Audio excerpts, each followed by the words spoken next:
এবার আমার পায়ে একটা লোক আছে, লোকটার নাম হচ্ছে মুন্নাদা। এবার বুদনদা হচ্ছে হোমিওপ্যাথি ডাক্তার, 10 টাকা 20 টাকা নেয়, হাতুড়ে ডাক্তার আর কি।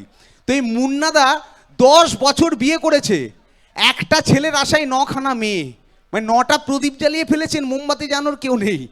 এ বুদনদা হোমিওপ্যাথি ডাক্তার, 10 টাকা 20 টাকা নেয়, ওষুধ দেয়। মুন্নাদাকে দেখতে পেয়ে ডেকেছে, ও মুন্না কাম হেয়ার।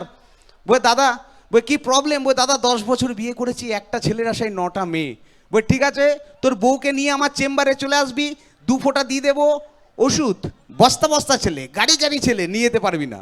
তো পরের দিন মুন্নাদা বৌদিকে নিয়ে বুদনদার চেম্বারে গেছে। বুদনদা দেখতে পেয়ে বলেছে, বৌদি শুয়ে পড়ুন, বেডে শুয়ে পড়ুন, খুলুন মুখটা, আ 2 ফোঁটা দিন ওষুধ, টাক টাক দিয়েছে, বাড়ি চলে যা। বস্তা বস্তা ছেলে, গাড়ি গাড়ি ছেলে, নিয়ে যেতে পারবি না। তো 10 মাস হয়েছে, বৌদি তো নার্সিংহোমে ভর্তি। মুন্নাদার খুব আনন্দ, 9টা মেয়ের পর একটা ছেলে হবে। ঠিক সময় খবর এসছে যমজ মেয়ে হয়েছে। মুন্নাদার রেগে ফায়ার, লাঠি পাটি নিয়ে বুদনের চেম্বার, এ বুদন শালা বেরিয়ে আয়, 2 ফোঁটা ওষুধ দিয়ে, বস্তা বস্তা ছেলে, গাড়ি গাড়ি ছেলে। কি হলো, ছেলে হয়নি? বলছে না, মেয়ে হয়েছে, যমজ মেয়ে। ভেরি গুড, আমার ওষুধে কাজ করছে। হোমিওপ্যাথি ওষুধে কাজ কি? আগে রোগটা বাড়ায়, পরে কমায়, যা মেয়ে ছিল বেরিয়ে গেছে, চেষ্টা কর পরের বছর থেকে ছেলে হবে।